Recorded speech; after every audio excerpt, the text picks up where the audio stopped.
You ever notice how Friday the 13th feels different? How the air hangs heavy, how the shadows move slower, how even the birds stop singing after dark. Some say it's just superstition, but in the town of Dunwich Hollow, superstition wasn't something to laugh about. It was survival. Dunwich was a quiet town, a speck of life surrounded by miles of forest and fog.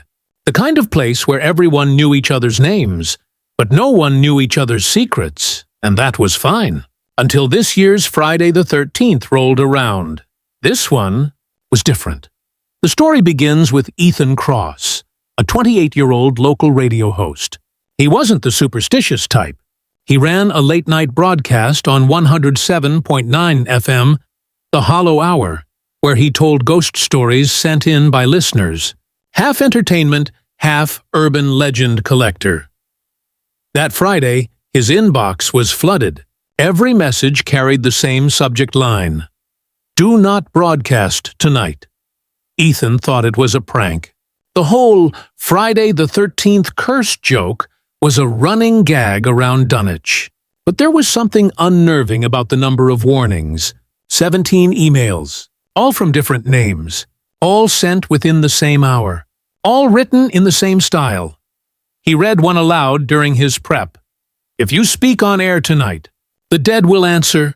Do not say her name. Do not play the recording." He laughed, shaking his head. "Creepy fans," he muttered.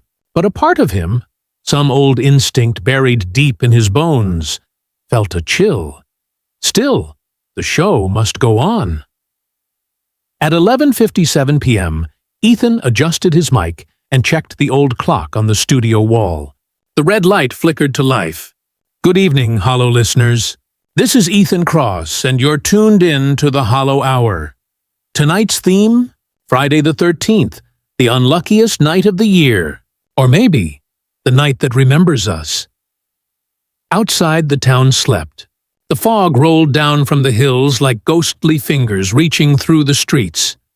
He queued up the next story submission, a file labeled simply, "The Curse Recording." He hesitated. "Probably another jump scare prank," he whispered. He clicked play. At first, nothing, just static. Then a faint humming sound, almost like a voice singing. The melody was low and wrong, like something from another time. 13 steps, 13 souls, 13 graves, one that calls. Then came the whisper. "You woke her." The recording cut out. Ethan sat still, unsure if it was part of the file or if someone had whispered inside the room. The lights flickered. The computer screen dimmed, and for a split second, he saw something reflected in the glass, a face behind him. Gray, thin, and motionless. He spun around. Nothing. He rubbed his eyes, muttering to himself. Long night, not enough coffee. But then, the studio phone rang. The line was dead silent when he answered, except for the faint sound of breathing. "Hello, this is Ethan from—" "You shouldn't have played it," the voice interrupted. It was female, calm, cold. "You woke her up." Click. Ethan stared at the receiver, his heart pounding. He checked the call log. Unknown number. No trace. Meanwhile, on the outskirts of town, something stirred beneath the old blackwood. Cemetery. Locals said the place was cursed, that it was built over an older burial site from the 1800s. The last caretaker sealed it off years ago, after finding graves that weren't supposed to be there. But tonight, the soil began to shift. The mist grew thick, glowing faintly in the moonlight. And one by one, the names on those old, cracked tombstones began to vanish. Back at the radio station, Ethan's co-worker Mara, a sound engineer and his best friend, rushed in. "Hey, did you mess with the transmitter?" she asked. "We're getting interference from somewhere," Ethan blinked. "From where?" She pointed at the monitor. The signal source displayed no coordinates. Just one word. Blackwood. He frowned. "That cemetery? It's been closed for years." Before they could react, the broadcast system glitched again. The same voice from the recording came through, this time live, through their speakers. One spoke her name. The 13th rises. Blood remembers. The monitors went black. And on the far edge of the town, a church bell began to toll. Once, twice, 13 times. Mara clutched her headset. "Please tell me that's a prank," she whispered. But Ethan didn't answer. He was staring at the studio glass again, because there, in the reflection, the face had returned. And this time, it was smiling. That was the moment Dunwich Hollow changed. The night that superstition became truth. The night the dead remembered who woke them. And the first to pay the price was Ethan Cross. The lights in the studio didn't come back on. Just the soft hum of the generator and the sound of Ethan's own pulse echoing in his ears. He tried to laugh it off, tried to convince himself it was just a power surge. But the face in the reflection, that wasn't something a surge could explain. Mara was already typing frantically on the keyboard, trying to reboot the system. "No signal, no uplink," she said, her voice trembling. "It's like someone hijacked the frequency." Ethan forced a grin. "Maybe we've gone viral," he said, trying to hide the unease twisting in his gut. But deep down, he knew something had shifted. The air felt thicker, and underneath it all, a faint rhythmic thumping sound, like footsteps. From the hallway outside, he rose slowly, peering through the glass window that separated the booth from the corridor. The fluorescent lights flickered erratically. Long stretches of darkness punctuated by brief, blinding flashes. Nothing. No one there. Still, the footsteps came again, closer now. Slow. Uneven. Wet. He reached for the door handle. "Ethan, don't," Mara whispered, but it was too late. He pulled the door open. The corridor stretched out like an empty throat. The only sound was the distant hum of the generator and that faint, wet rhythm. Slap. Drag. Slap. Drag. He turned his flashlight on, and there, halfway down the hall, was a trail of muddy footprints. Bare feet, leading toward the studio. Mara's voice cracked over his shoulder. "That wasn't there when we came in." Ethan knelt down, shining his light closer. The prints were fresh. The mud wasn't ordinary. It was dark, almost black, and it smelled faintly metallic. He followed the trail with the light until it reached the base of the studio door, and stopped. No one there. But the air turned cold enough to fog his breath. Suddenly, the studio speakers crackled to life again. Even though the system was still offline, one has spoken. 12 shall follow. The 13th wakes! Mara screamed and yanked the main power cord. The speakers went dead. For a moment, silence. Then, from the far end of the hall, a door slammed shut. They froze. There shouldn't have been anyone else in the building. The night shift was just them. Ethan grabbed the metal flashlight like a weapon and motioned for Mara to stay put. He walked down the hallway, every step echoing through the cold concrete floor. As he passed the recording room, he noticed something strange. The red on-air light was still glowing, but they weren't live. He slowly pushed open the door. The room was empty, except for the tape recorder on the desk. It was spinning on its own, recording nothing but static. And underneath that static, voices, whispers, hundreds of them, overlapping, layered, distant, but close. Ethan leaned closer. "Help. Us. Find. Her." He flinched, backing away so fast he tripped over a chair. The whispers stopped. Then, the tape rewound itself. Back in the studio, Mara shouted, "Ethan, look at this!" He ran back, heart racing. On her monitor, the signal was back online, but not their broadcast. It was a live feed from a camera showing the Blackwood Cemetery. The timestamp said 12:13 a.m. The image was grainy and distorted, but something was moving among the gravestones. Figures. Shadows crawling out of the dirt. Ethan's voice was barely audible. That's impossible. But the camera panned slowly, as if someone or something knew it was being watched. And right before the feed cut out, they saw her, a woman in a tattered black dress, long wet hair clinging to her pale face, standing in front of a massive headstone engraved with the name Isla Gravemoor. Mara gasped. "That name? Ethan, that's from the story you played." He nodded, remembering the words from the cursed recording. "You woke her." The legend of Isla Gravemoor wasn't new to Dunwich. It was one of those tales parents told kids to keep them out of the cemetery. They said she'd been a witch, hanged and buried alive on a Friday the 13th, 2 centuries ago.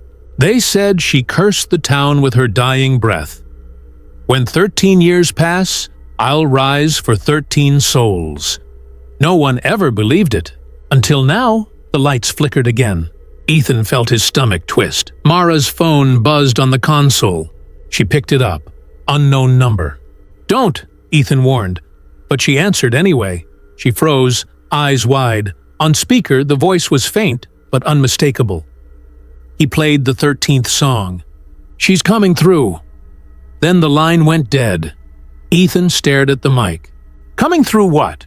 The answer came from the computer. The waveform monitor began spiking violently, like a heartbeat gone mad. Then silence, and out of the speakers came a sound that didn't belong in this world. A woman's voice, singing. That same melody from the cursed tape. Low, broken, but getting clearer. 13 steps. 13 souls. Ethan slammed the switch, cutting the mic. "Shut it off!" he yelled. Mara was crying now, whispering, "It's not just a recording. She's using the broadcast. Like a door." The windows began to frost over, patterns forming like veins of ice crawling across the glass. The temperature dropped instantly, then the smell hit them. Rot, damp earth, like freshly opened graves. From the reflection in the frosted window, Ethan saw movement behind him again. That same pale face, but now closer, right over his shoulder. He turned and saw nothing. But the frost on the glass where the face had been was melting from the inside out, like something alive was breathing there. Mara bolted. "I'm not staying here!" She ran down the hallway toward the exit, but the door refused to open. The handle twisted but wouldn't budge.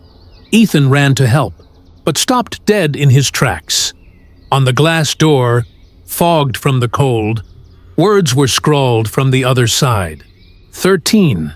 Then, one by one, bloody fingerprints began appearing beneath it, counting down. 11. 10. Mara screamed. "Ethan, we have to go!" He grabbed her arm, yanking her back. "This place is sealed," he said, his voice trembling. "She's counting." Counting what? He looked at the window, where the red digits continued to form, one after another, and whispered, "Souls!" They backed away from the door, terrified. When suddenly all the studio lights came back on at once. Blinding. Overhead, the on-air light flared bright red. A distorted voice came through the speakers again, this time echoing Ethan's own last broadcast. "Good evening, Hollow listeners. Tonight's theme, Friday the 13th. Mara turned to him. "Ethan, that's you." He nodded slowly. "I didn't say that, because the broadcast was continuing, without him." A perfect mimic of his voice, repeating everything he'd said, until it reached the part he never recorded. "And tonight, we call her name." The speakers erupted with static. Then, a scream. Human. Real. From somewhere outside. Ethan and Mara froze. The sound came from the parking lot. Ethan moved to the window. The fog outside was thick, but through it he saw something moving. A figure stumbling toward the building. It was Sheriff Connors, the town's night patrol. He was banging on the door, shouting, "Open up! You two okay in there?" Ethan sprinted to the entrance and pulled it open. The sheriff stumbled in, breathing hard. "You're both alive," he panted. "Good." The whole town's losing its damn mind." "What do you mean?" Ethan asked. Connor shook his head. "People waking up screaming, seeing things. Graves disturbed at Blackwood." He stopped mid-sentence. His flashlight had fallen on the wall beside him. There, burned into the plaster, were handprints, charred black. 13 of them. That was the moment they realized this wasn't just a haunting. It was a ritual, a countdown. And with each passing hour, another soul in Dunwich would be claimed, until the 13th grave opened, and Isla Gravemoor would walk again. Sheriff Connors stared at the wall, his flashlight trembling in his hand.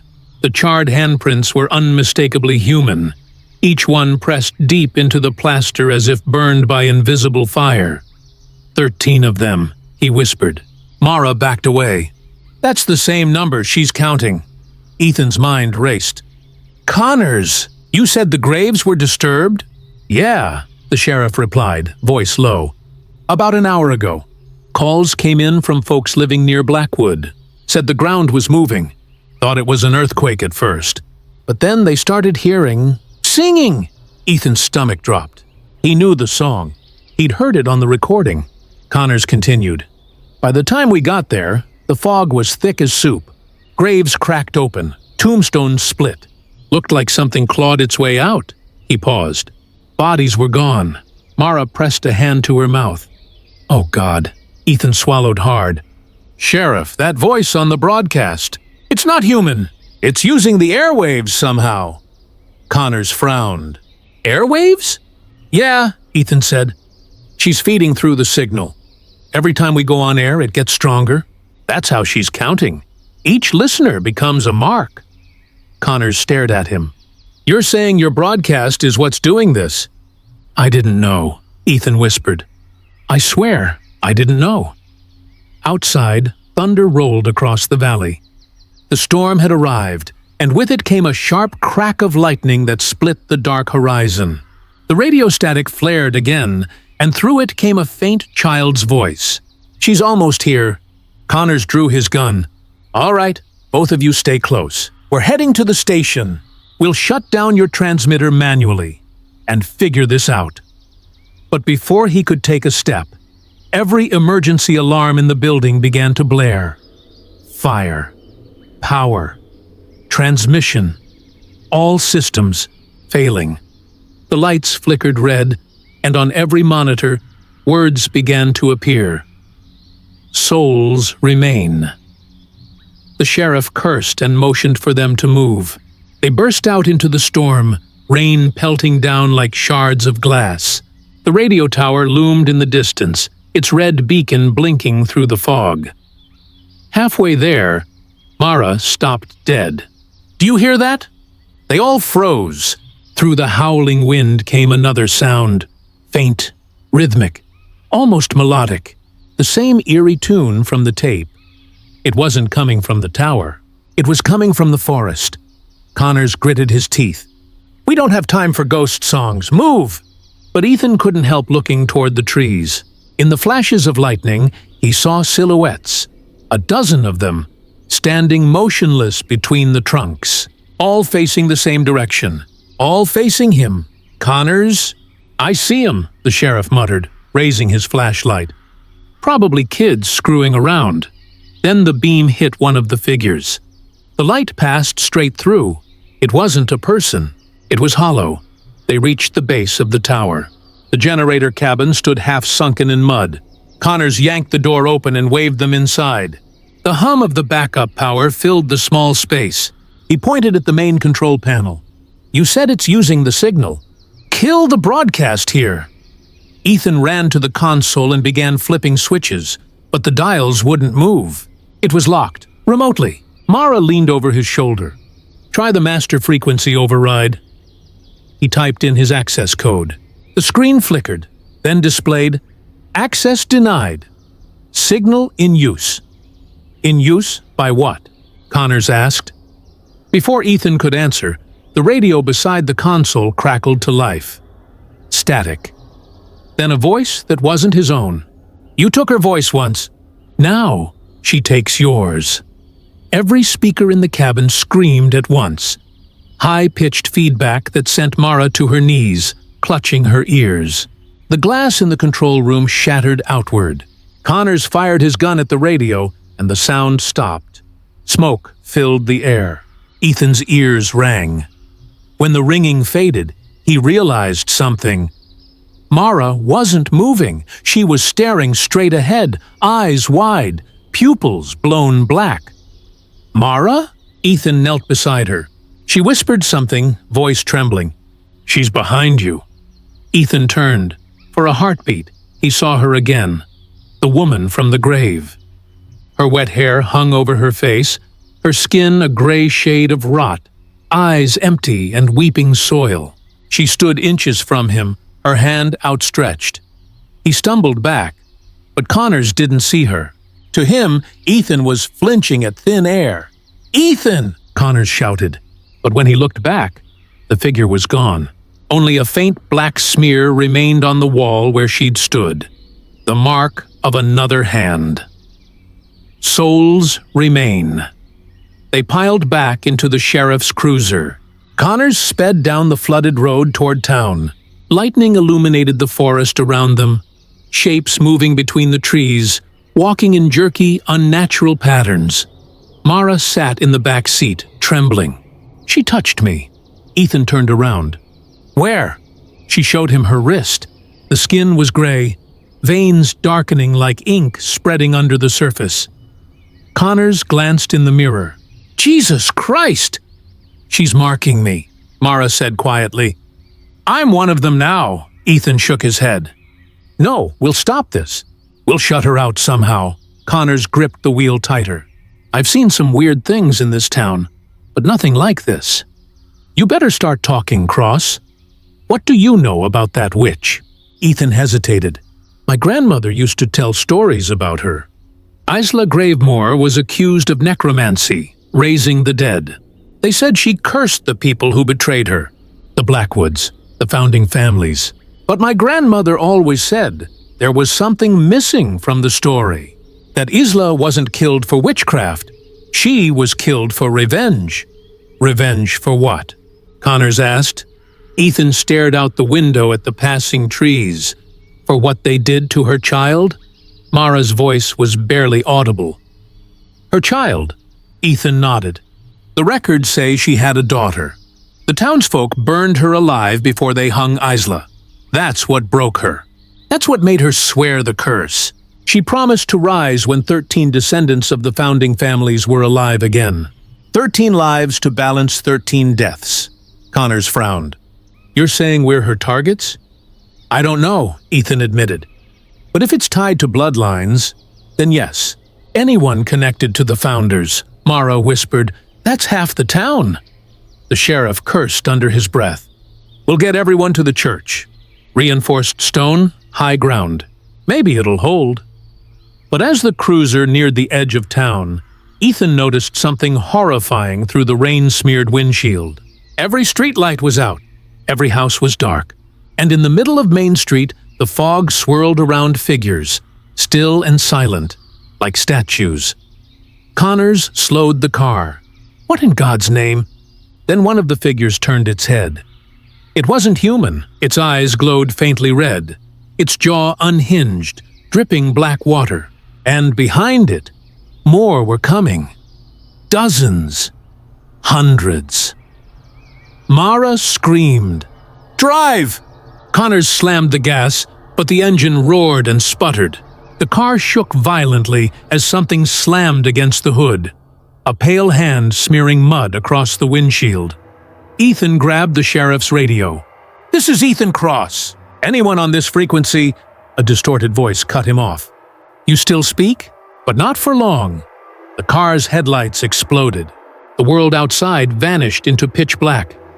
Connors reached for his gun again, but a cold wind swept through the interior of the car. From nowhere, like the air itself had been ripped open. And in that darkness, Ethan heard her whisper again.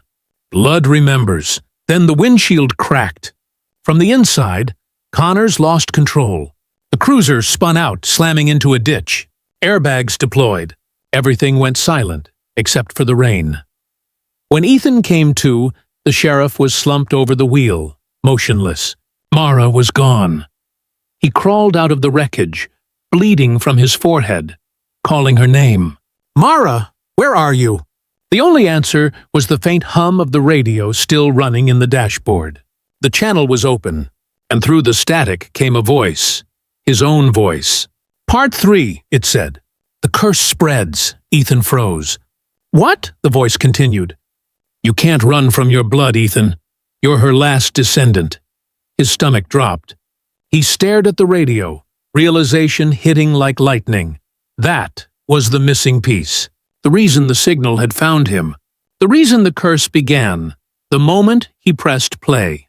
Isla Gravemoor wasn't just haunting Dunwich. She was calling her blood home.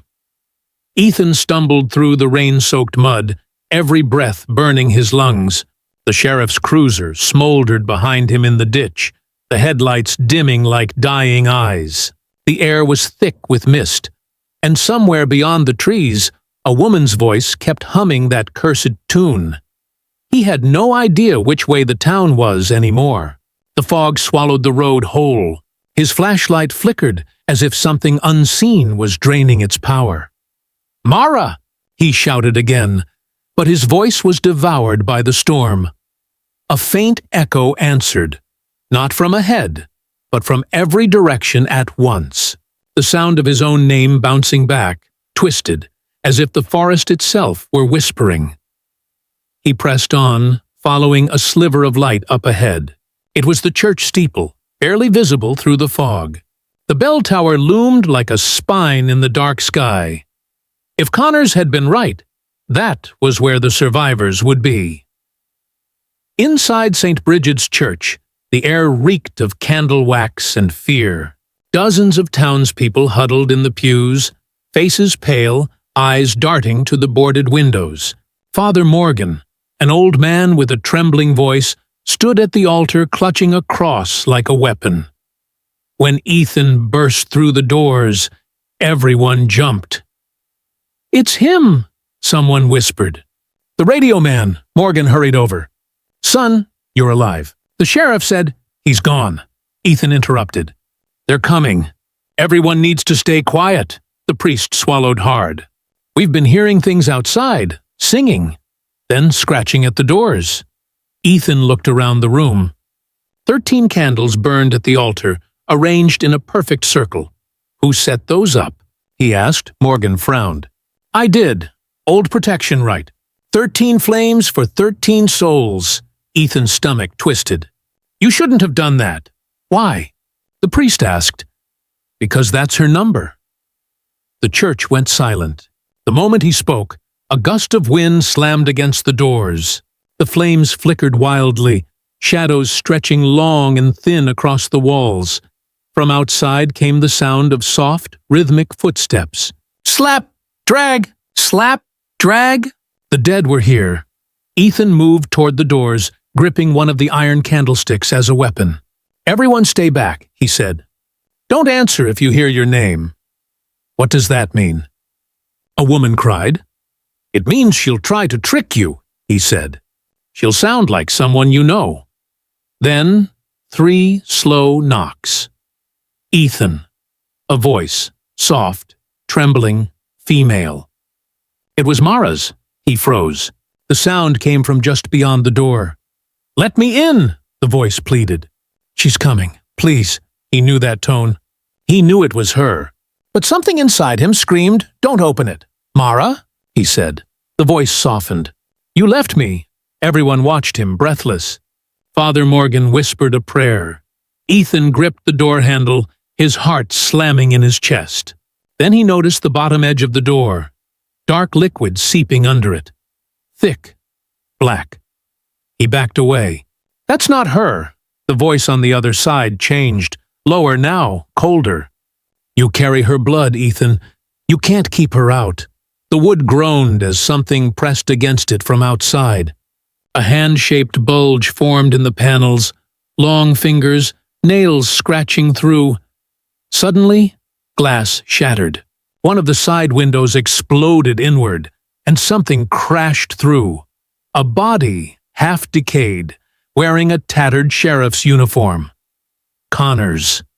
He convulsed on the floor, mouth opening in a silent scream. His eyes rolled white. From his throat came that same whispering chant. 13 steps. 13 souls. The congregation panicked. People screamed, scattering across the pews. Ethan grabbed Father Morgan's crucifix and pressed it against the sheriff's forehead. Smoke hissed, and Connors let out an inhuman shriek before collapsing motionless. The lights flickered once, then twice, then everything went dark again. When the backup candles reignited, one of them had gone out. Ethan counted. 12 flames remained. "She's marking them," he said. "Every time one of us dies, another light goes out." Morgan's hands shook. "What does she want?" "Me," Ethan whispered. "She wants her bloodline." He looked around the room at the terrified faces, people clutching each other in the dark. "But she'll take all of you to get to me." Murmurs rippled through the group. One man, a burly mechanic named Tom Avery, stepped forward. "Then maybe you should leave." "Take her with you." Ethan's jaw tightened. "If I go, she won't stop. The curse doesn't end with one death. It ends when all 13 are gone." "13 what?" the man shouted. 13 of us." Ethan looked at him, his voice barely above a whisper. 13 descendants of the founders. The families who burned her child. A murmur of realization spread through the room. The townsfolk looked at one another, terrified, calculating who might be next. Then someone pointed at him. "You're one of them," Ethan nodded. "The last one," Tom's face twisted in rage. "Then this is on you." He lunged forward, but before he could reach Ethan, the church organ bellowed to life, its pipes groaning with a sound that wasn't music. The air vibrated with a low, guttural moan. The walls began to bleed. Dark liquid seeped from the cracks between the stones, dripping down the saints' statues like black tears. People screamed again, stumbling away from the walls. From the pulpit came a whisper. "You burned my child." You sang as she screamed. Ethan turned toward the altar. There she was. Isla Gravemoor stood in the circle of candles, her head tilted, eyes black as the void. Her body flickered like a projection, shifting between corpse and shadow. She stepped forward, and the candles snuffed out one by one as she passed. Ethan gripped the iron candlestick, his voice shaking. "It wasn't me," she smiled. "No. But your blood remembers." She reached out a hand, and the air shimmered like heat above a grave. The people closest to her collapsed, choking. Their bodies turned gray, skin cracking like clay. Father Morgan began to pray louder, voice breaking.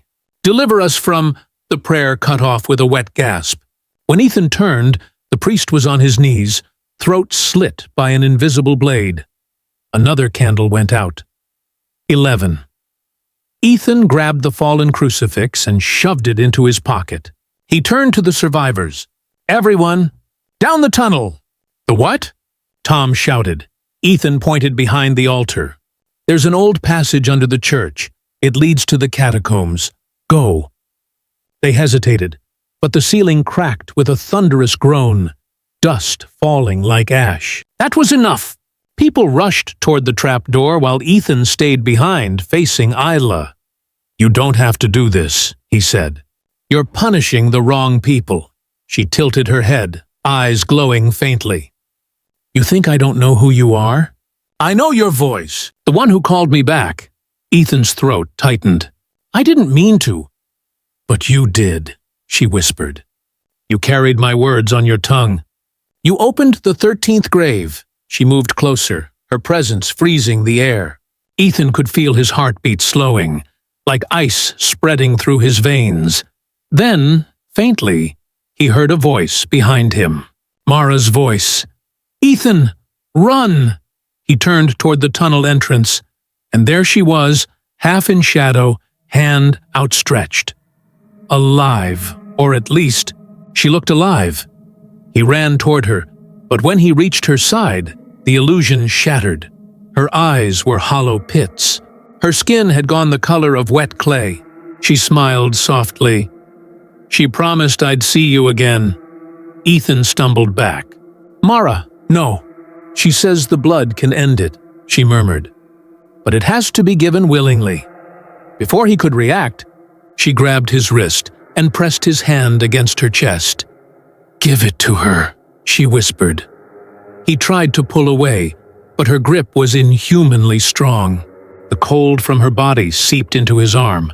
His vision blurred. Isla's voice filled the church again. "One more step, my child. The door is almost open." Ethan tore free, blood dripping from his wrist where her nails had pierced his skin. He stumbled down the tunnel, slamming the trapdoor behind him. Above him, he could still hear the chant echoing from the pews. 13 steps, 13 souls, and with each echo, another candle went out. The tunnel was cold and narrow, built from slick, ancient stone. Water dripped somewhere deep in the dark, echoing like slow footsteps.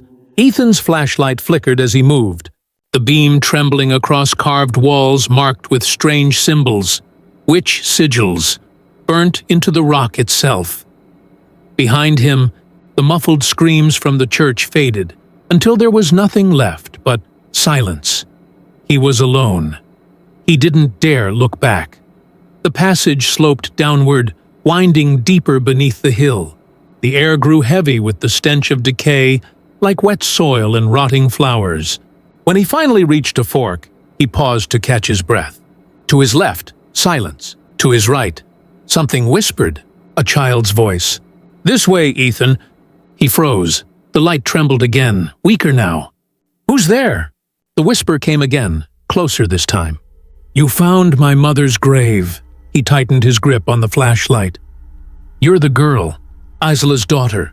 The voice giggled softly. "Not anymore." He turned slowly toward the right-hand tunnel. The stone walls seemed to pulse faintly, veins of black spreading through the rock like blood through flesh. Every instinct told him to go left, but he didn't. He followed the whisper. The tunnel opened into a circular chamber lined with skulls. Dozens, no, hundreds, stacked neatly into the walls.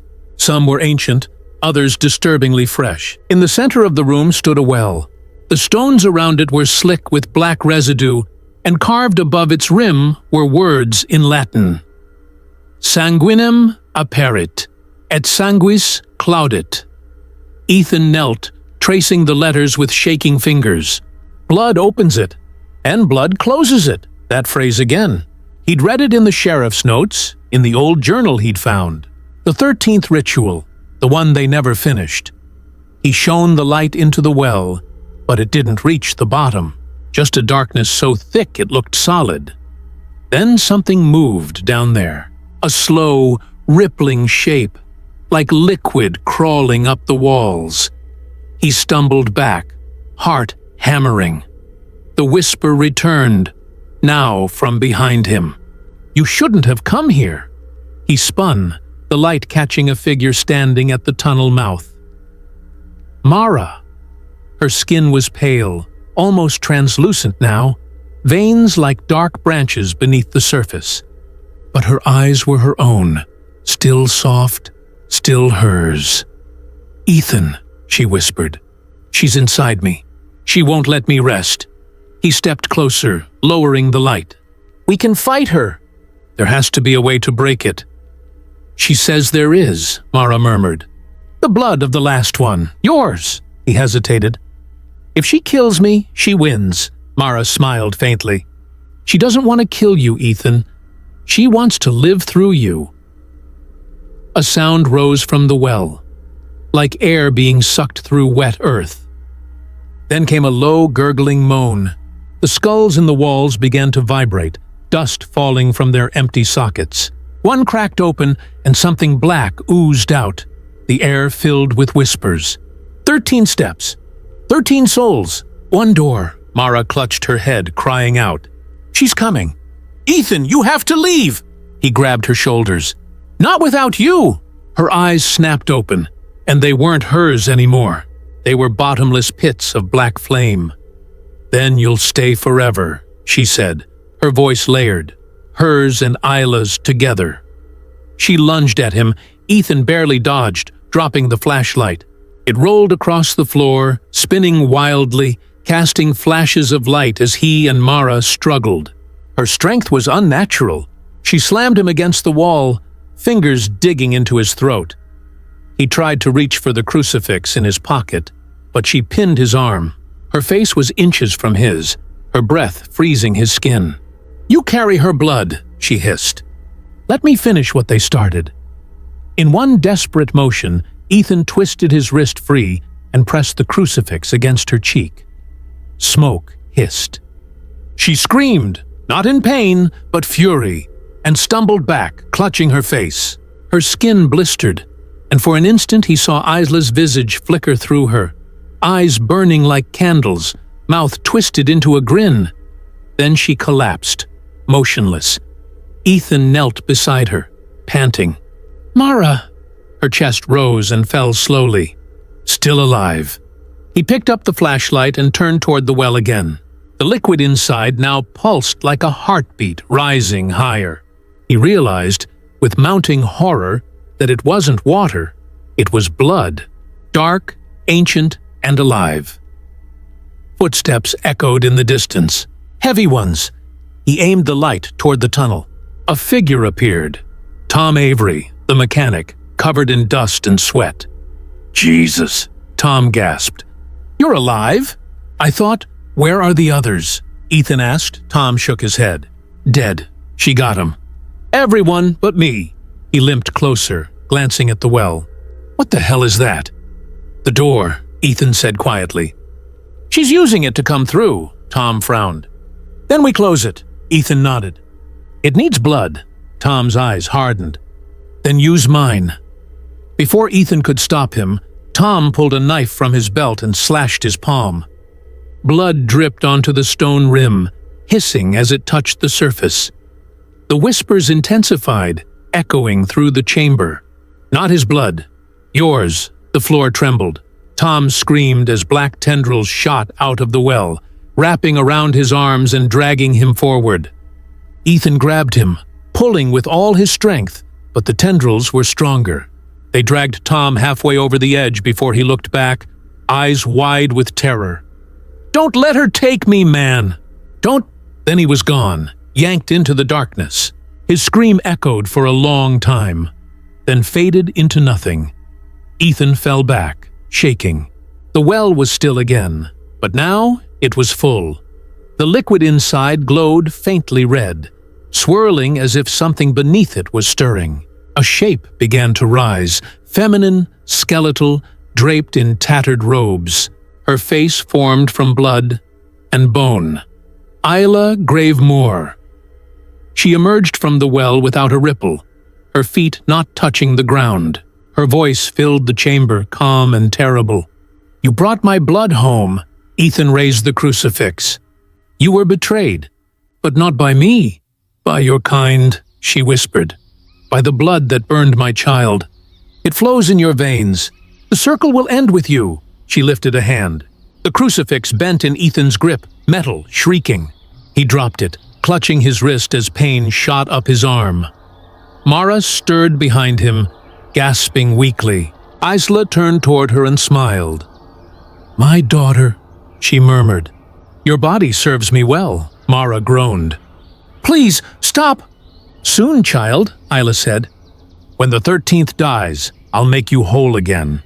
Ethan forced himself to his feet. "You want me? Take me. Leave her." The witch's head tilted. "Such devotion! Would you die for her?" "Yes," her grin widened. "Then open the door." He stepped toward the well, heart pounding. "If I do, you'll stop this?" She nodded slowly. "The suffering will end." He knew she was lying, but he also knew he was out of time. He pulled out the knife Tom had dropped and slashed his palm. His blood dripped onto the rim, mingling with the black residue. The well pulsed violently. The air turned electric. Whispers rose into a roar. "The 13th blood. The circle is complete." Ethan felt the ground quake beneath his feet. A column of red light erupted from the well, striking the ceiling. The skulls in the walls began to glow, each one screaming soundlessly as cracks of light split their foreheads. Then came the smell of burning flesh and silence. The light faded. The well was gone. In its place, a deep, empty pit. Ethan fell to his knees, trembling. "It's over," he whispered. But when he looked up, Isla was still there, smiling. "You closed the door, yes, but every door has two sides." Her shadow stretched across the floor toward him. "And now, you're on mine." The ground split open beneath him, and he plunged into the black. He woke to silence, cold stone beneath him, the air heavy and stale. He sat up slowly, clutching his head. The catacombs were gone. He was standing in a vast, endless expanse of fog. Shapes moved in the distance, people, perhaps, but they had no faces. The ground was made of ash. Behind him, the whispering began again. 13 steps. He turned. A staircase rose from the mist, narrow, ancient, leading upward into a faint light. And at the top stood Isla Gravemoor, waiting. "Come, child," she said softly. "Let's finish the story." Ethan took a deep breath and began to climb. Ethan climbed the staircase slowly, each step echoing through the void like the toll of a bell. He didn't know if he was dead or dreaming. All he knew was that up there, somewhere above the fog, waited Isla Gravemoor. The air was strange here. It didn't move, didn't breathe. His body felt heavy, but his heartbeat was still there. Thready, stubborn. He told himself that meant he was alive. When he reached the top, the light broke through, gray and endless. Before him stretched a ruined village, the same layout as Dunwich Hollow, but older. Every building was made of wood and stone, blackened as if burned centuries ago. Crows perched on rooftops that sagged beneath their weight. And in the distance, a church bell hung frozen mid-swing. He realized then, this wasn't just a copy of his town. It was his town, what it had been before the fire, before the curse. He walked through the ash-covered street, his footsteps leaving faint impressions that vanished almost instantly. The air was thick with whispers, like fragments of memory. "She took my boy. Burn her! Burn the witch!" "No, please!" "Not my child." Ethan turned toward the sound. Shapes were forming in the mist. Villagers, translucent and hollow-eyed, replaying scenes from the night of the witch's death. He saw a group of men dragging a woman through the street. She was bound, her clothes torn, her hair hanging in tangled strands. Even from a distance, he recognized her. Isla Gravemoor. The crowd screamed as they threw her to the ground before the church. A man in a long coat, the sheriff, lifted a torch. And next to him, a woman clutching a baby, her face pale with grief. Ethan's breath caught. The woman was his ancestor. He'd seen her face in old photographs. Mary Cross. The first of the cross line in Dunwich Hollow. His blood. The sheriff shouted, "For the blood she's spilled and the curse she's spoken, we send her to the fire." The flames rose fast, orange and violent, devouring the pyre. But Isla didn't scream. She looked straight into Mary Cross's eyes and smiled through the fire. "Your line will remember," she said. "Your sons will speak my name." And then she burned. Ethan stumbled back, horrified. The memory dissolved into smoke. When he looked up again, the village was empty, silent except for the faint crackle of invisible fire still eating at the air. He whispered, "This is what she wants me to see." "To make me feel guilty," a voice answered from behind him. "Not guilt, truth." He turned. Isla stood a few feet away, her figure formed from smoke and ash. Her eyes glowed faintly, but her face was calm now, almost human. "What is this place?" Ethan asked. "My memory," she said. "The night they killed me. The night they took my daughter and burned my house. Your family watched." "My family didn't kill you," he said. They were just afraid? She finished.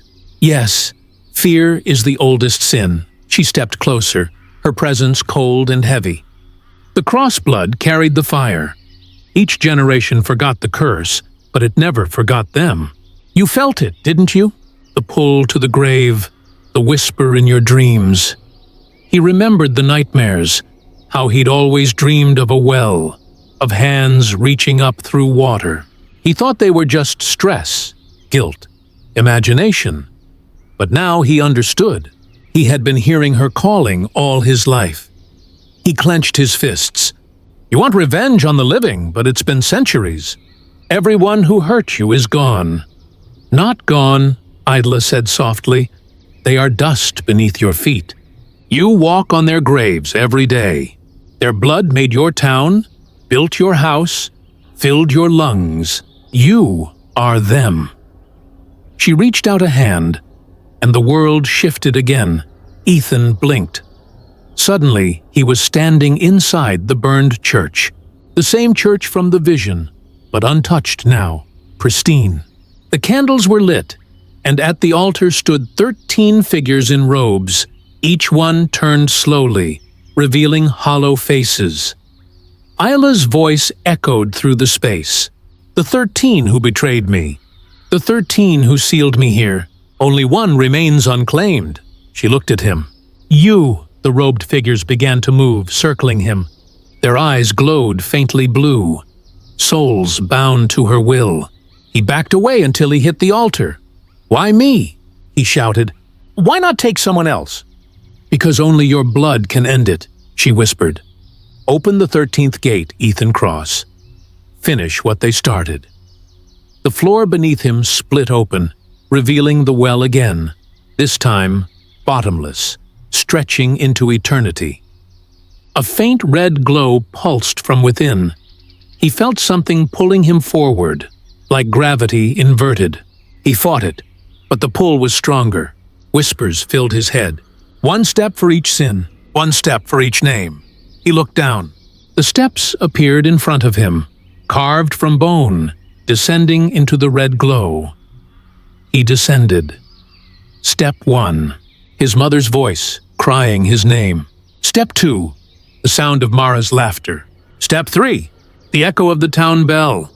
Step 4. Wind, cold and sharp as glass. Step 5. His own heartbeat slowing. Step 6. The smell of burned wood. Step 7. His father's voice whispering, "Don't look back." Step 8. A child's cry. Step 9. Silence. Step 10. Her name, Isla. Step 11. The sound of the well breathing. Step 12. His own voice saying, "I'm sorry." And step 13. Darkness. He landed on soft earth. The glow had faded. He was in a cavern now, massive, circular, lined with thousands of roots that pulsed like veins. At the center was a massive heart, suspended in mid-air, beating slowly. Each pulse sent a ripple of energy through the walls, making the ground hum beneath him. Isla's voice came from everywhere at once. The curse began with blood. It ends with blood. Spill yours, and we both go free. He stared at the heart, realizing it was hers. The heart of the witch, the source of the curse. But if he destroyed it, would he live? He remembered Mara, her pale face, her voice trembling as she said, "She won't let me rest." He thought of the town, the people who didn't deserve this. He raised the knife he'd carried from the catacombs. "You're not taking me," he whispered. "Not this time." He drove the blade into his palm again and pressed his bleeding hand to the ground. The roots hissed, reacting instantly, recoiling as if burned. The heart pulsed faster. "No," Isla's voice roared. "You cannot close what has already opened." The cavern shook violently. Cracks appeared along the walls. The roots began to shrivel, turning to ash. He screamed, forcing more blood from his palm, pressing harder. The heart exploded in a flash of light. When the light faded, Ethan was standing in the ruins of the real church in Dunwich Hollow. The fire was gone. The fog had lifted. Outside, dawn was breaking. He looked around. Mara lay on the floor, unconscious but breathing. The town was silent, peaceful. He'd done it. He'd broken the curse. Or so he thought. As he staggered toward the door, he noticed something carved into the wall beside him. A name, freshly etched, as if by invisible hands. Ethan Cross. Underneath, in smaller letters, "The 13th has taken her place." He turned toward the altar. There, sitting in the pews, was Isla Gravemoor, no longer spectral, flesh and blood, her face serene, her eyes human. "You freed me," she said gently. "And now you are bound." Ethan tried to move, but his body wouldn't obey. He looked down. His hands were turning gray, the color draining from his skin. He felt the weight of centuries settle into his bones. "No," he whispered. Isla smiled sadly. "Every curse needs a keeper." She walked past him, sunlight spilling through the broken windows as she stepped outside into the new day. Behind her, Ethan's voice echoed faintly through the empty church, calling her name one last time.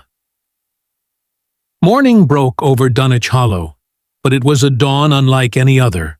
The light was soft, almost too soft, the colors muted, as if the sun itself was uncertain whether to rise.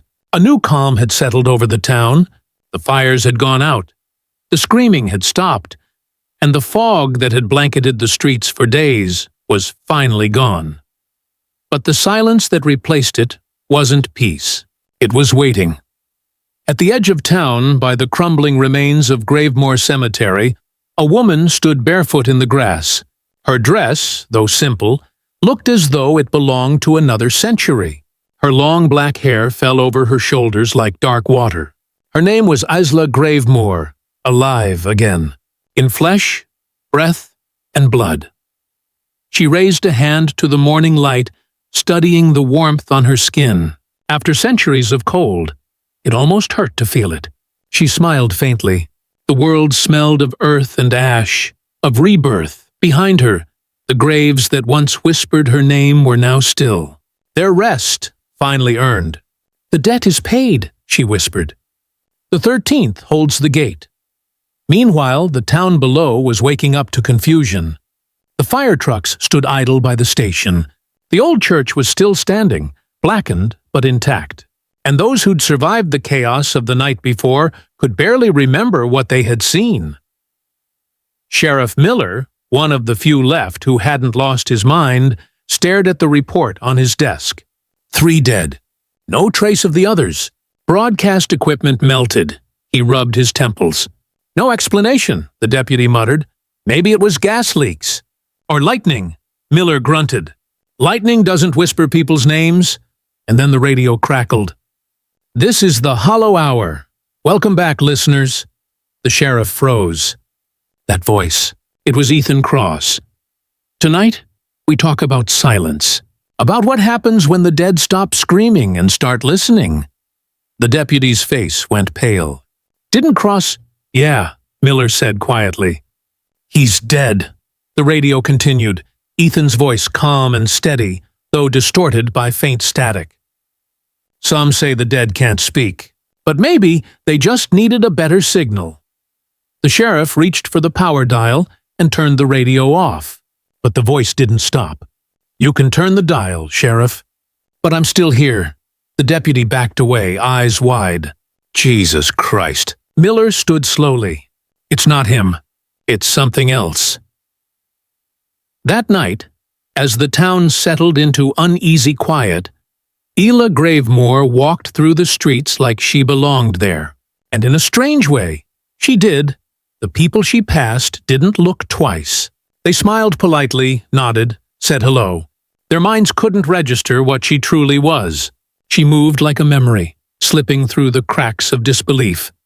When she reached the old radio station, half collapsed, its sign flickering dimly, she paused.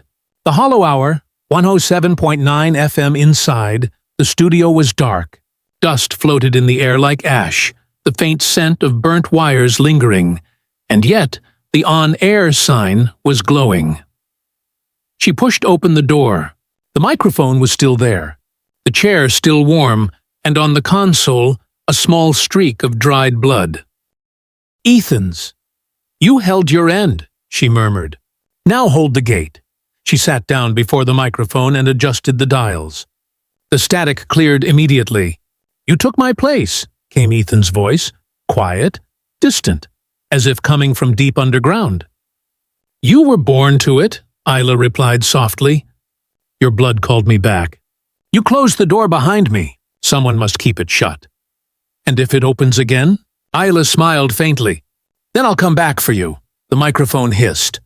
Then, silence. Days passed.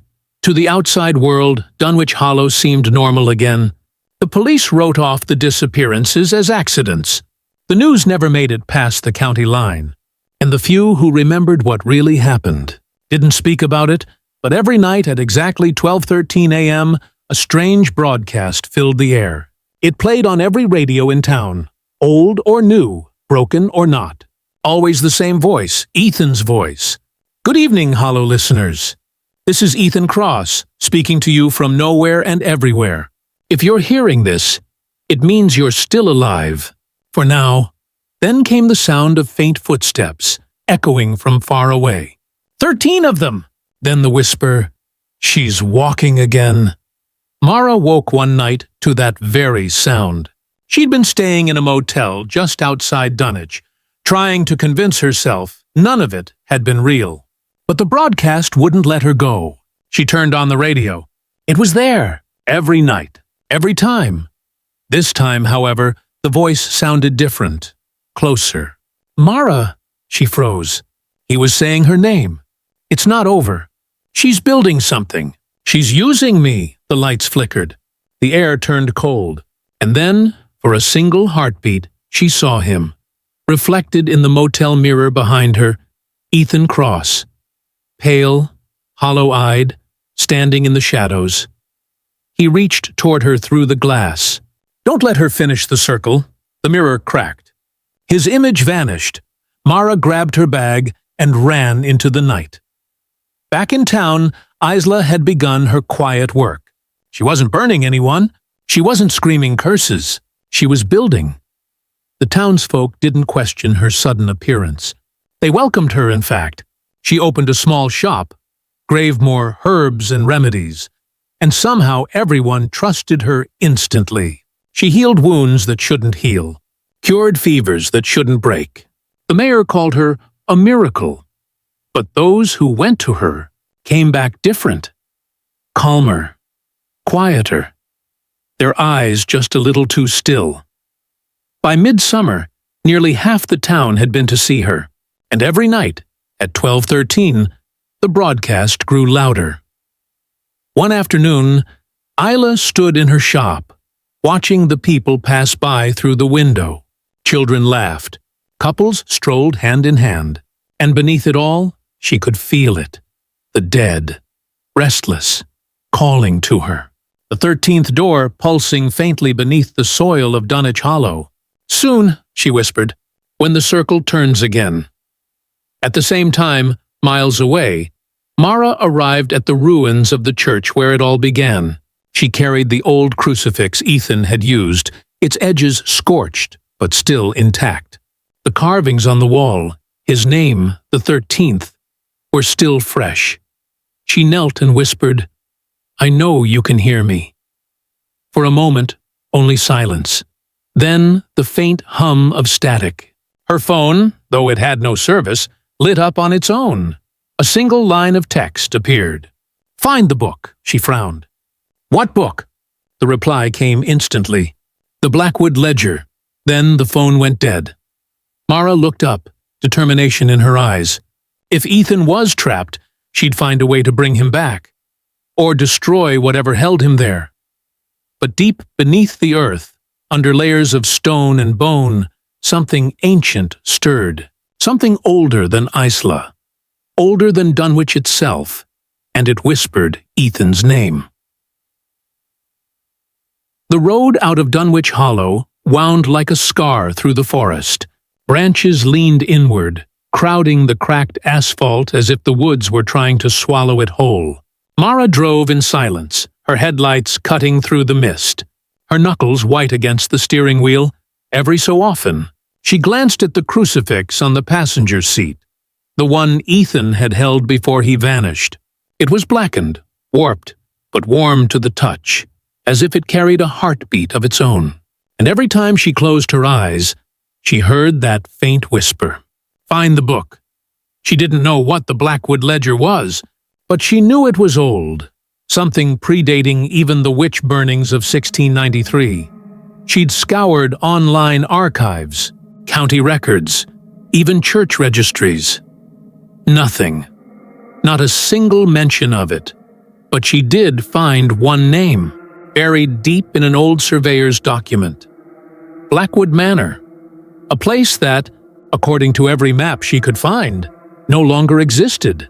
By late afternoon, she reached the outskirts of the Blackwood Forest, a thick sprawl of trees that had gone untouched for decades. Even before she stepped out of the car, the air changed. It was colder here, heavier. The world felt quieter. She followed an old dirt path marked by crumbling stone pillars. The sign between them was half-rotted, but she could still make out the letters. B-L-A-C-K Downteetoud. Bos. O-O-D. The woods were dense, ancient. She moved carefully, her flashlight cutting through the gloom. Birdsong had long vanished. The only sound was the slow, rhythmic creak of trees shifting in the wind. After an hour of walking, she found it. A manor, or what was left of it. Its bones of stone and timber half buried in ivy. The roof had collapsed, and the windows were black holes in the walls. Yet something about it still felt alive. Mara stepped inside. The floorboards groaned underfoot. The smell of mold and old books clung to the air. And then she saw it. A table, long rotted, covered in scattered pages. Most were illegible, eaten by time, but one corner of the room had been strangely preserved. A writing desk, perfectly intact, though everything else around it had crumbled. And on that desk lay a single book. Bound in cracked leather, its cover was marked with a symbol, a circle of 13 interlocking sigils, the same symbol that had appeared on Ethan's chest the night he vanished. Mara approached slowly. Her hand trembled as she brushed the dust away. The Blackwood Ledger. She opened it. The first page was dated October 13th, 1693. The handwriting was elegant but harsh, written in a faded red ink that looked too dark to be rust. The Hollow breathes again. Isla is but the vessel. The 13th Gate will not hold without the bloodline's end. Mara frowned. Bloodline? Was it talking about Isla's family? Or someone else's? She turned the page. Sketches filled the margins, ritual circles, the burning tree, the mark of the 13th, and below them, a passage written in a steadier hand. The witch was not the beginning. She was the answer. The curse began with the vow, made by the man who condemned her. The curse is his, the man who condemned her. Mara's eyes widened. That name, Nathaniel Cross, Ethan's ancestor. She sat down hard, heart pounding. It all clicked together. The way the curse had passed through the Cross family. How Ethan had been drawn to Isla's story, obsessed with it. He hadn't just stumbled into the legend. He'd inherited it. The ledger continued. To break the curse, the bloodline must face the 13th unbound. Only by returning what was taken, fire for fire, voice for voice, can the Hollow rest. Fire for fire. Voice for voice. She thought of Ethan's voice trapped on the airwaves. And Isla's voice, calm, sweet, alive. Moving through Dunwich like honey through poison. Maybe that's what it meant.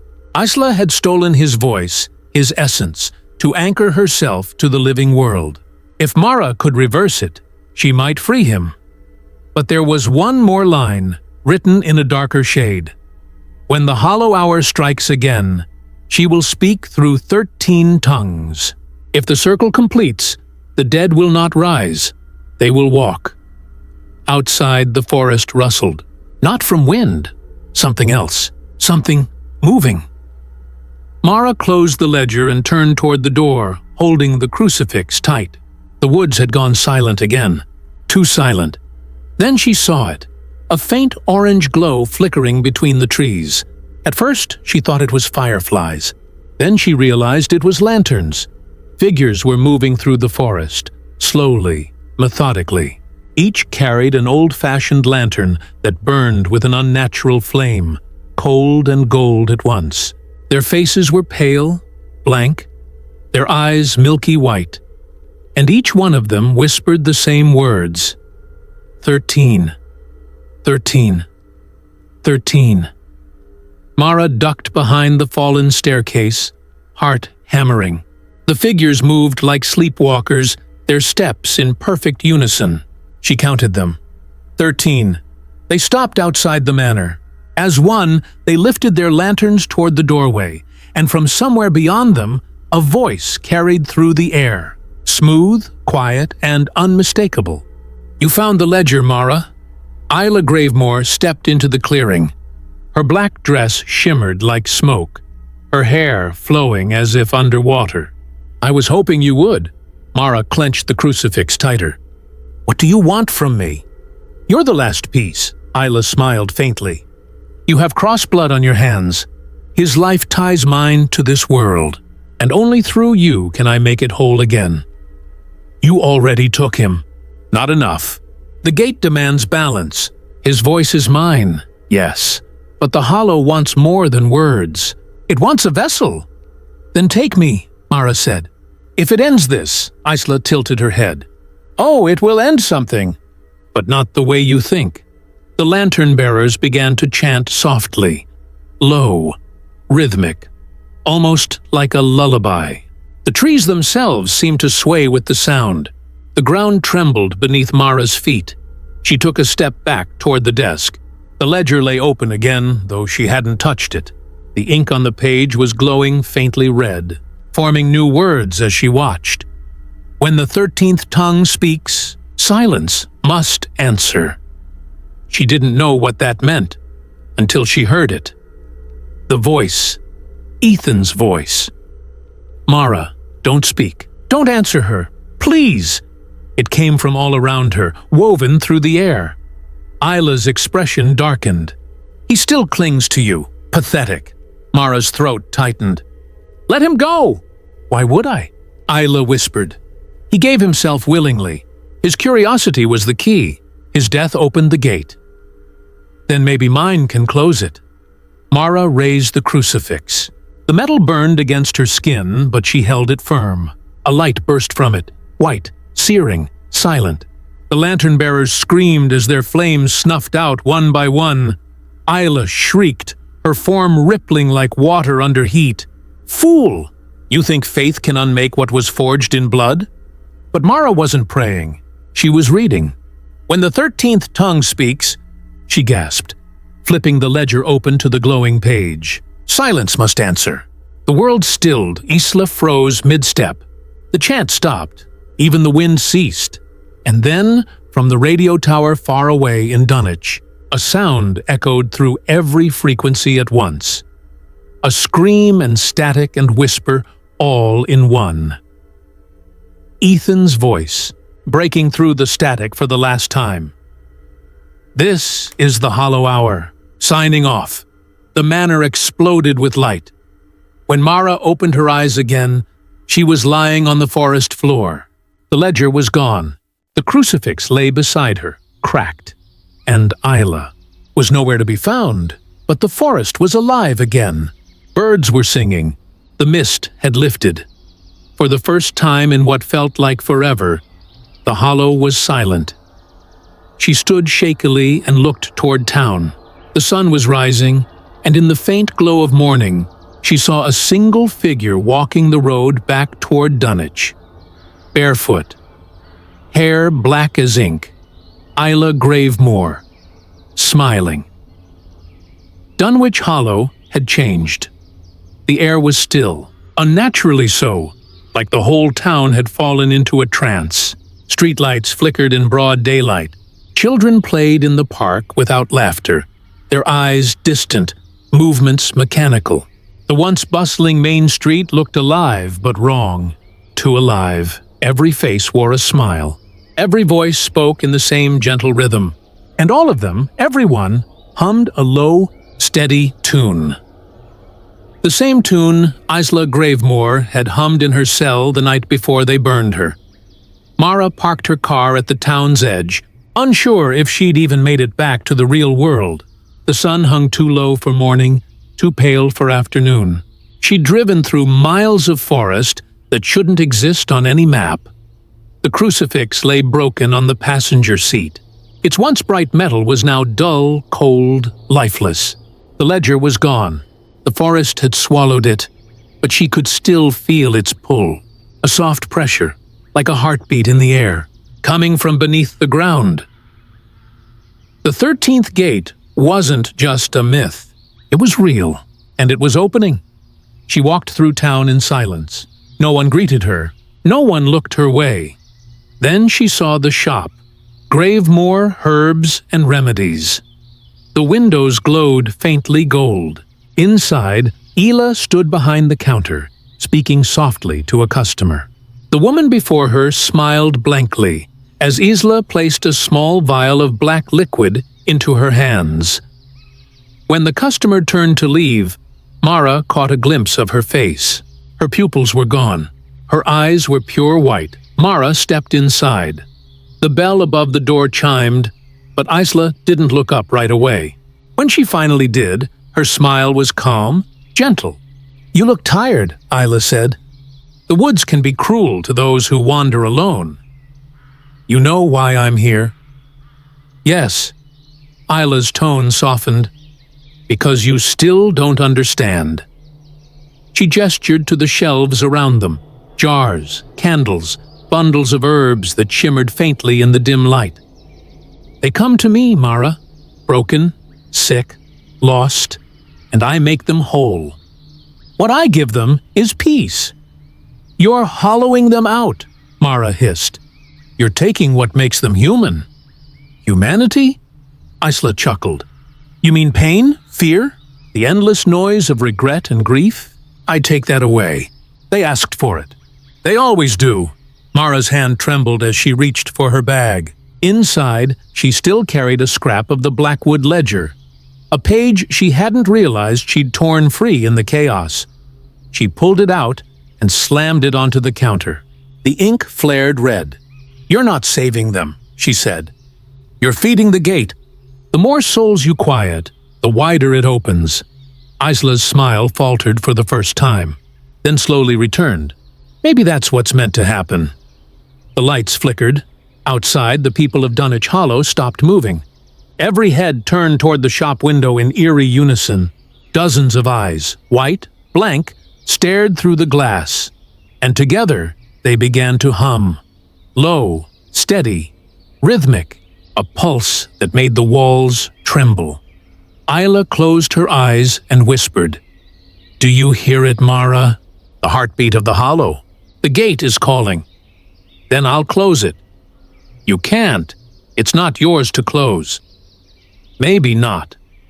Mara's voice was shaking now, "but I know someone it belongs to." She turned the torn ledger page around, pointing at the signature scrawled across the bottom. "Nathaniel Cross. Ethan's ancestor," she said. "He started this, and Ethan ended it once before. His bloodline, his voice, is still the key.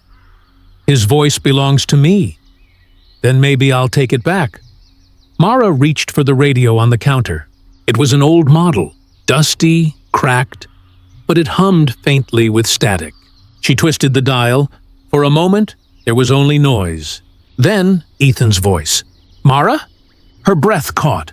"Ethan, can you hear me?" "Barely. She's using me to speak, to hold the gate steady. If it opens completely—" The static crackled.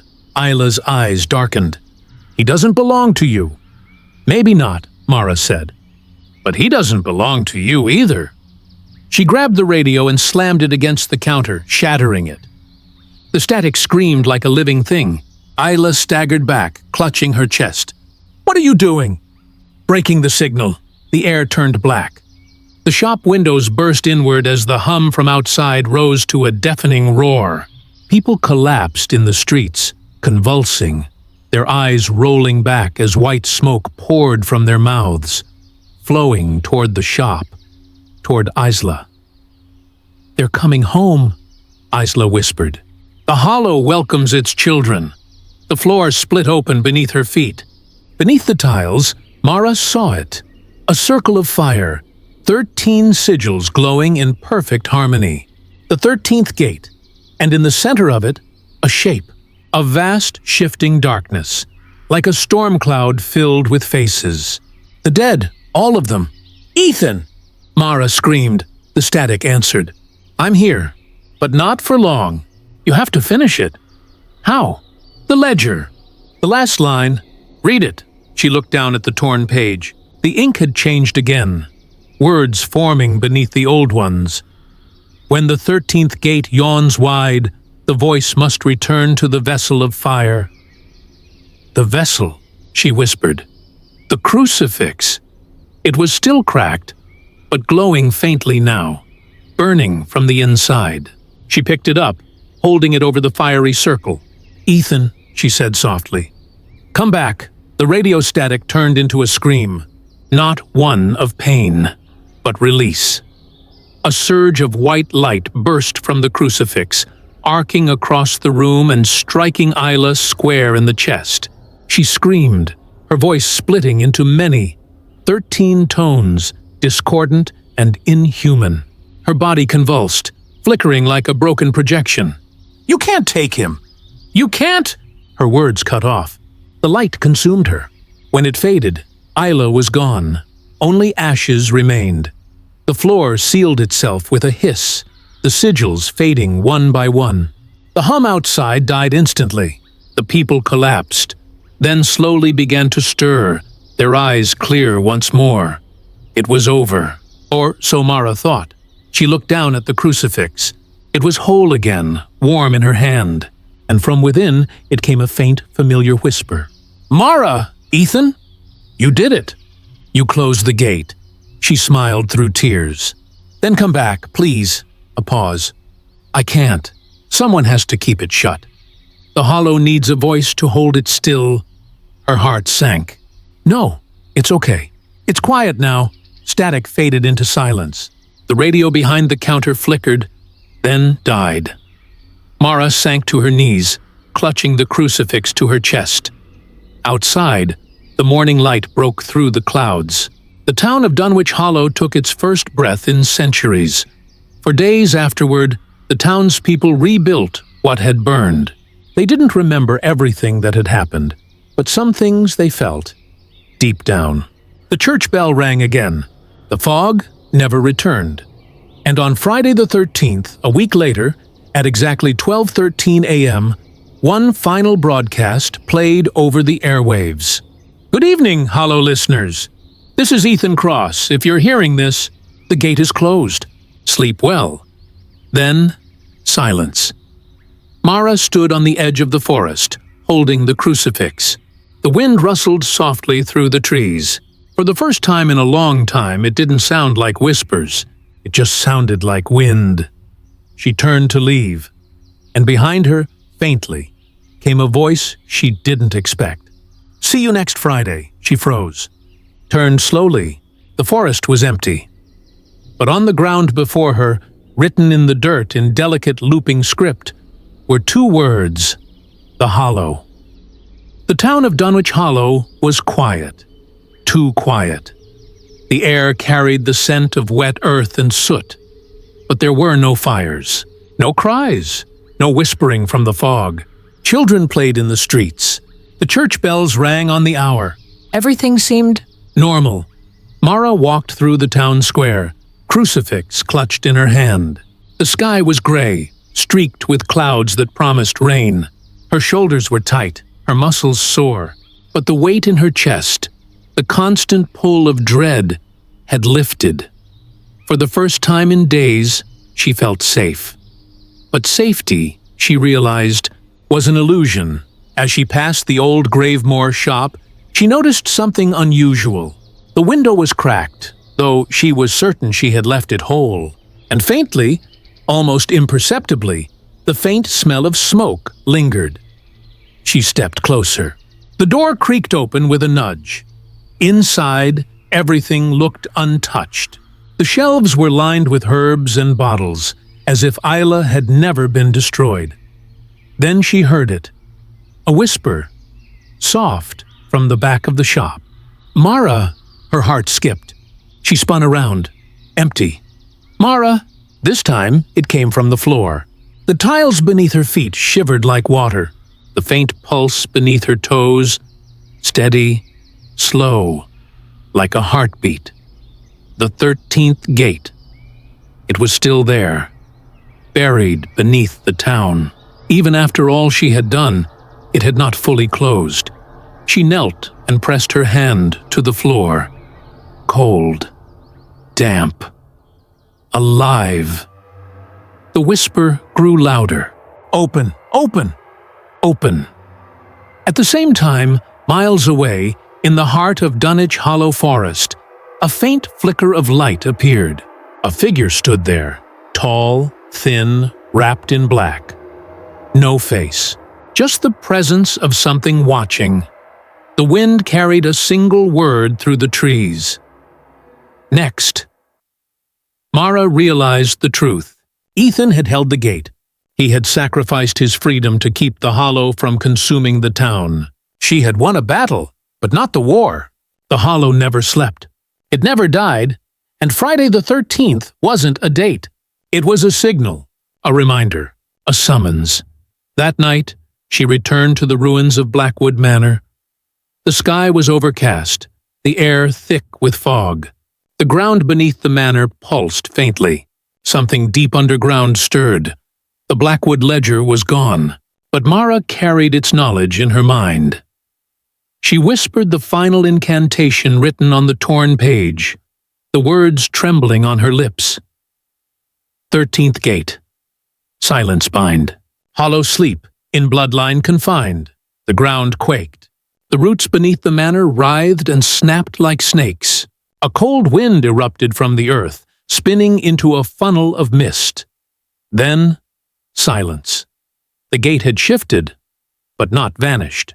It slumbered, deeper, waiting for the next Friday the 13th. Back in town, life went on. People smiled, children laughed, the bells rang. No one remembered the horrors. No one remembered Isla, but Mara did, and she knew the truth. Ethan's voice, faint but steady, echoed in her mind. "It waits.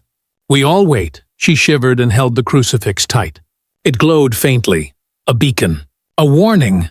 The sky darkened briefly as a crow cawed overhead. The wind carried a message, unintelligible but chilling. Mara exhaled slowly. The town was safe, for now. For now, she turned toward the horizon. And there, in the distance, a faint red glow pulsed from the forest. The Hollow was awakening, and Mara knew it. When the next Friday the 13th arrived, the curse would call again. Dunwich Hollow survived, but at a cost. Ethan Cross remained the silent guardian of the 13th Gate, bound in shadows beneath the earth. Mara carried the memory and knowledge of the curse, waiting for the day the Hollow would stir again. And somewhere, in the forgotten corners of the forest, Isla Gravemoor's essence lingered, smiling, patient, eternal. The town had won the night, but the Hollow never sleeps. All right, everyone, that's all I have for you today. Thank you so much for spending your time with me. If you enjoyed it, feel free to subscribe. Have a great night, and I'll see you next time.